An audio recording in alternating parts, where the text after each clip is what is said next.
Queria aquele negocinho, sabe, pra baixar? Enfim. Oi, gente, tudo bem? Eu queria muito agradecer agora no começo por todo mundo que me deu muito apoio no primeiro vídeo. Eu me surpreendi porque eu gostei e eu achei que eu ia ficar com vergonha, né? Mas eu fiquei muito orgulhosa do primeiro vídeo. Tenho que agradecer muito a vocês por me dar apoio, me dar dicas, e eu vou sempre que eu puder responder e curtir também os comentários de vocês. Então, continuem falando que eu adoro todos os pontos que vocês levantam. E hoje eu quero trazer um assunto muito legal, que inclusive foi um comentário do vídeo que eu fiz, né, do primeiro vídeo. Antes eu quero explicar pra vocês algumas coisas que eu acabei não falando, que é sobre a frequência de postagem. Eu tenho o planejamento de fazer uma vez na semana, de preferência postar nos finais de semana, e para isso eu vou me organizar o meu cronograma. E além dessas postagens de vídeo, no meu Instagram oficial, que eu vou deixar aqui na descrição, eu vou fazer algumas outras postagens de alguns cortes, enfim, e vocês se sintam aí à vontade para ir lá dar uma olhada. E eu já também peço para que vocês, se não se inscreveram ainda no canal, se inscreverem, e também para ativar o sininho de notificação, porque eu vou postar, né, como eu disse, de final de semana, mas eu também vou colocar no meu Instagram. E caso vocês não vejam não recebam a notificação, o YouTube ele vai mandar assim que eu postar. Então é importante vocês também ativarem as notificações.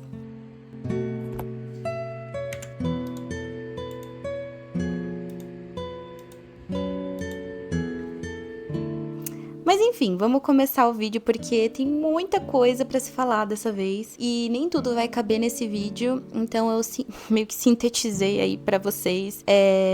Também não ficar tão massivo e a gente discutir também isso em outros temas, em outros vídeos. Mas vamos lá. A comparação com influenciadores de livros. É uma coisa muito importante a gente discutir isso, é um assunto que vem e volta. É um assunto que geralmente ele fica em alta, né? Porque o que acontece? Antes, a gente tem que lembrar disso, né? Antes do livro ser uma experiência imersiva, ele é um objeto. E ele é um objeto que a gente o quê?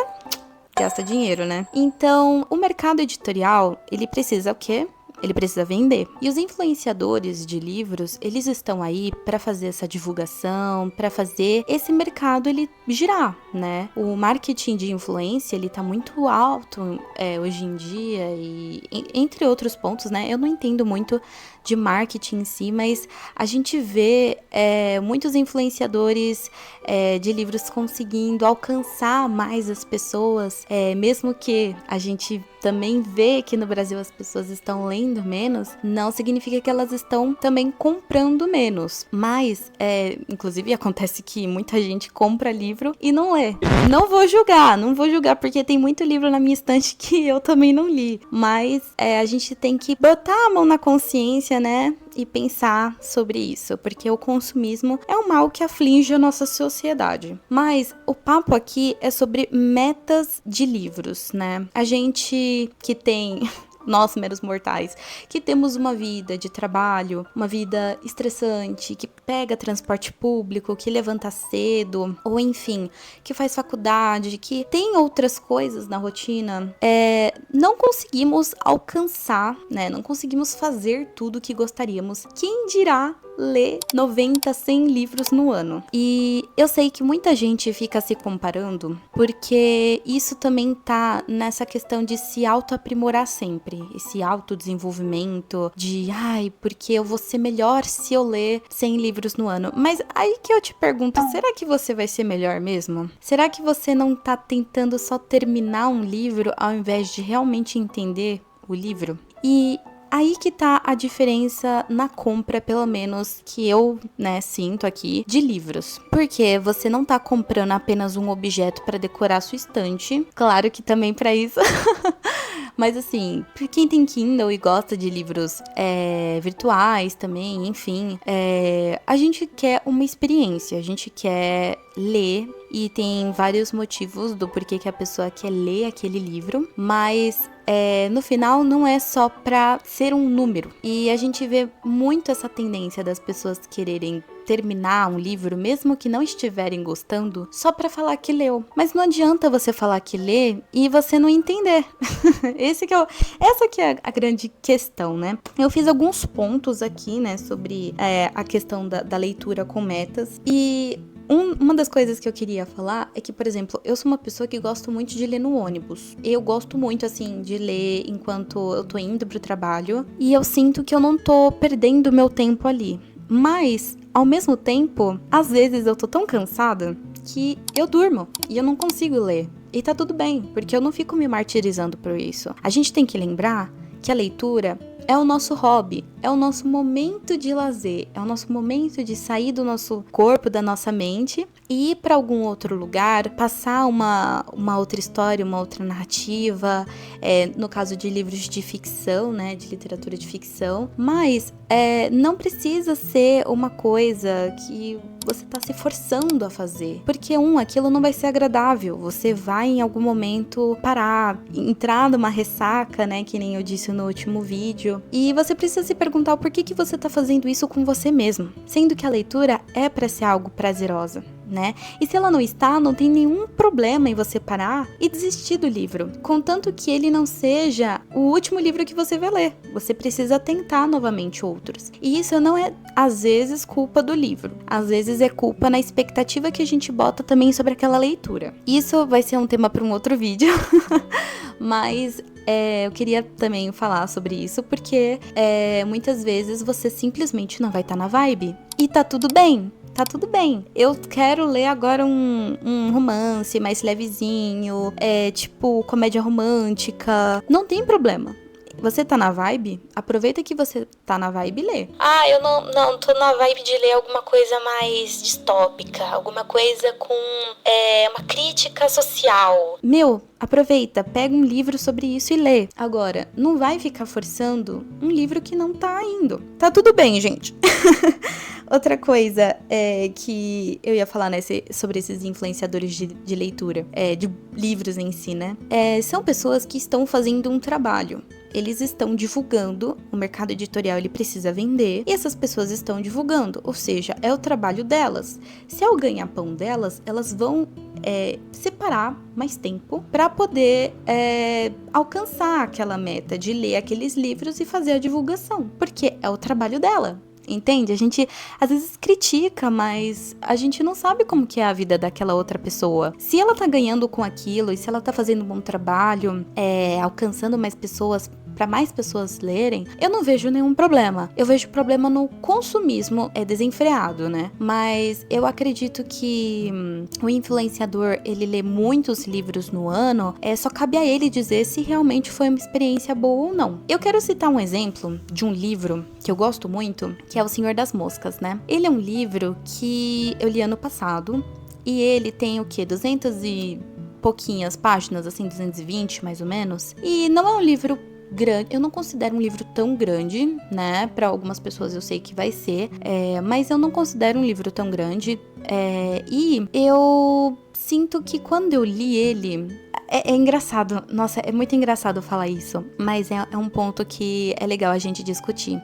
Eu sinto que quando eu li ele, eu li do começo ao fim e eu entendi a história, mas naquele momento eu não entendi a mensagem e eu precisei de tempo para digerir aquela mensagem. E eu digo isso porque eu tenho um amigo que gosta muito também desse mesmo livro e a gente pode ficar horas e horas e horas conversando sobre esse mesmo livro. E ele tem 220 páginas, ele não tem 600, ele não tem 800. Então a gente vê que um livro ele não precisa ser tão grande para tirar muita discussão dele. E não é um livro, pelo menos na minha interpretação, né? Não é um livro que é para você ler de forma literal. Outras pessoas podem discordar sobre isso, mas não é um livro feito para ler de forma literal. Ele tem um subtexto ali. Significa que não é uma leitura tão simples, ela é uma leitura mais complexa. E isso te faz uma pessoa melhor? Não necessariamente, mas é muito interessante quando você estimula essas partes do seu cérebro e você consegue encontrar certas conclusões aonde não tinha nada explícito. É muito legal isso. E eu sinto que eu ainda consigo ficar conversando mais horas e horas e horas sobre esse livro, por tudo que ele pode representar. Eu tô pensando se um dia eu faço um vídeo só sobre O Senhor das Moscas, porque é realmente uma das melhores leituras que eu fiz no ano passado. Eu sinto que se eu tivesse lido esse livro mais nova, eu não teria entendido tanta coisa. E eu também quero comprar ele, porque eu não tenho ele em casa, mas eu quero comprar ele, porque tem muitas partes que eu quero revisitar pra ver se realmente o meu raciocínio ele tá indo pro lugar certo. E isso é muito legal, gente, porque você tá digerindo um livro que você simplesmente podia ter acabado, colocado de lado e esquecido e simplesmente, é isso, eu li esse livro, mas nem lembro sobre o que é. E não, ele é um livro que entrou e eu precisei de tempo pra digerir. E eu juro pra vocês que pelo menos uma vez por semana alguma parte volta, parece que até pra me assombrar. E eu fico assim, meu Deus do céu, sabe? Você fica meio inerte naquilo ainda. Isso, é maravilhoso. Porque existem muitos livros que eu li também e simplesmente não entendi. Pode ser porque eu não li no momento certo, eu não estava tão focada. E passou. Eu não lembro mais de tantos detalhes. E é tão importante fazer as releituras por conta disso. Mas essa questão da meta literária, né, de livros, por exemplo, eu acho legal a gente estabelecer uma meta de livros. Eu só não acho saudável você ficar toda hora, sabe, puxando e se forçando, se martirizando por não tá fazendo mais, não tá cumprindo mais. Gente, calm down, por favor. A gente tá falando de livros, a gente não tá falando de... sei lá, na verdade isso não é saudável em nenhuma hipótese, né? Mas eu escrevi uma frase aqui que eu queria ler pra vocês, que eu quero ler pra vocês, que é o seguinte, algumas leituras precisam de tempo pra você absorver o significado da narrativa. Quando você vê que existe algo a mais do que o literal, né? É isso que a gente tava entrando no ponto, então você quer ler pelos números ou pela experiência? Você quer ler pelos números ou pela experiência? E é isso que a gente precisa refletir sobre. Você quer ler pra falar que leu e colocar ali mais um no seu Scooby pra ver o paginômetro crescendo? Ou você realmente quer ler por aquela história, porque ela tá te propondo pensar? Isso diz muito sobre a gente. Quando você para pra pensar e você chega a uma resposta, isso fala muito sobre a gente. E os livros, eles fazem isso. Eles fazem a gente se entender, né? Enfim, esse foi o vídeo de hoje. Eu espero que eu tenha conseguido passar aquilo que eu queria. Também quero que vocês continuem essa discussão aqui nos comentários, a opinião de vocês, se vocês querem acrescentar alguma coisa. Eu sempre que penso nesse tema, surge mais assuntos na cabeça, surgem mais coisas a se discutir sobre. E eu sinto que eu não consigo fazer tudo num vídeo, é por isso que vocês precisam assistir mais os outros vídeos pra gente continuar essa discussão, tá? Então é isso. Se inscrevam no canal. Nossa, hoje não tá saindo. Hoje não tá... Tô com dificuldades. Tô assistindo muito Alan, deve ser. Enfim, se inscrevam no canal, ativem o sininho de notificações, acessem o Instagram também, vou colocar umas postagens lá bem legais. Vocês podem me mandar DM que eu vou responder e vou ler tudo quando eu tiver um tempinho. Eu espero que vocês tenham gostado e a gente se vê no próximo.